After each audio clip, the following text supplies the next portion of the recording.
Dia 4. No capítulo de hoje, Esther se depara com uma situação muito difícil e delicada. Ela acaba de receber a notícia de que o seu povo seria exterminado e a única forma de salvá-lo seria pedindo a intervenção do rei. No entanto, para ir à presença dele era necessário um chamado, caso contrário qualquer aproximação seria considerada uma ameaça e o resultado seria a morte. Esther tinha que tomar uma decisão que talvez custasse a sua própria vida. Sabiamente, antes de agir, ela procurou o direcionamento de Deus através do jejum. Ao final do versículo 15, capítulo 4, vem uma declaração muito impactante. Depois disso, jejum, irei à presença do rei. Ainda que esse seja um gesto considerado rebelde e contra a lei, se perecer, pereci. Ao jejuar, nos colocamos totalmente sob a dependência do Senhor e ficamos mais sensíveis a ouvir a sua voz. Vale a pena. Não importa o tamanho da luta que você esteja passando, Deus já tem uma solução. Busque no Senhor discernimento para enfrentar as adversidades da vida e Ele te dará um plano perfeito conforme a vontade dEle. Que a coragem e determinação de Esther nos inspire a fortalecer a nossa fé no Deus Todo-Poderoso. Manuela. Planos para acabar com os judeus. Depois disso, o rei Xerxes colocou um homem chamado Amã no cargo de primeiro-ministro. Amã era filho de Amedata e descendente de Agag. O rei ordenou que todos os funcionários do palácio se curvassem e se ajoelhassem diante de Amã em sinal de respeito. E todos os funcionários começaram a fazer isso, menos Mordecai. Ele não se curvava nem se ajoelhava. Aí os outros funcionários perguntaram a Mordecai por que ele não obedecia à ordem do rei. Todos os dias eles insistiam com ele para que obedecesse, mas não adiantava. Ele explicava que não obedecia porque era judeu. Então eles foram contar isso a Amã para ver se Mordecai continuaria a desobedecer à ordem do rei.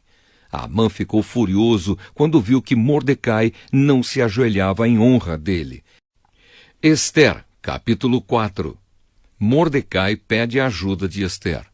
Quando Mordecai soube de tudo isso, rasgou a roupa em sinal de tristeza, vestiu uma roupa feita de pano grosseiro, pôs cinza na cabeça e saiu pela cidade, chorando e gritando.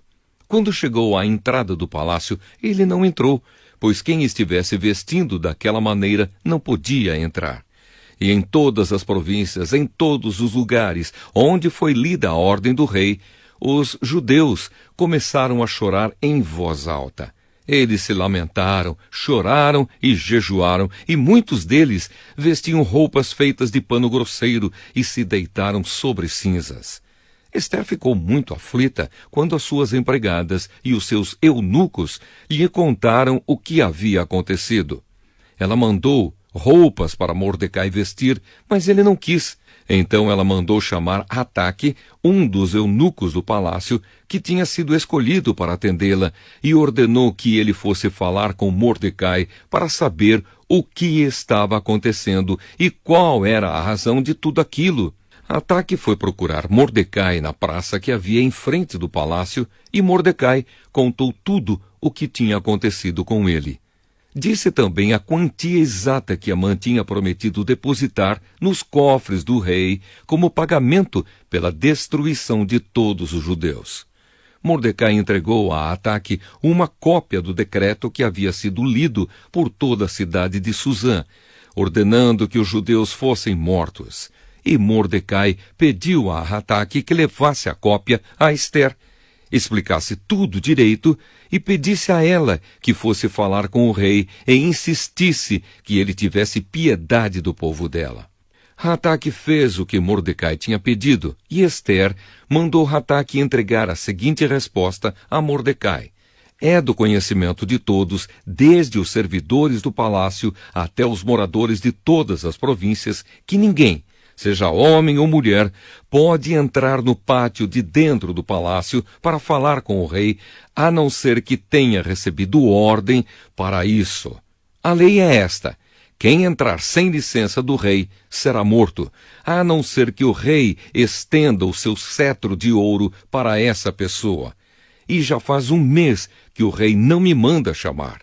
Quando recebeu a mensagem de Ester, Mordecai mandou o seguinte recado para ela: não pense que por morar no palácio, só você, entre todos os judeus, escapará da morte. Se você ficar calada numa situação como esta, do céu virão socorro e ajuda para os judeus, e eles serão salvos. Porém você morrerá, e a família do seu pai desaparecerá. Mas quem sabe? Talvez você tenha sido feita rainha justamente para ajudar numa situação como esta. Ester enviou a Mordecai a seguinte resposta: vá e reúna todos os judeus que estiverem em Susã, e todos vocês jejuem e orem por mim. Durante 3 dias não comam nem bebam nada, nem de dia nem de noite. Eu e as minhas empregadas também jejuaremos. Depois irei falar com o rei, mesmo sendo contra a lei. E se eu tiver de morrer por causa disso, eu morrerei. Aí Mordecai foi e fez tudo o que Ester havia mandado.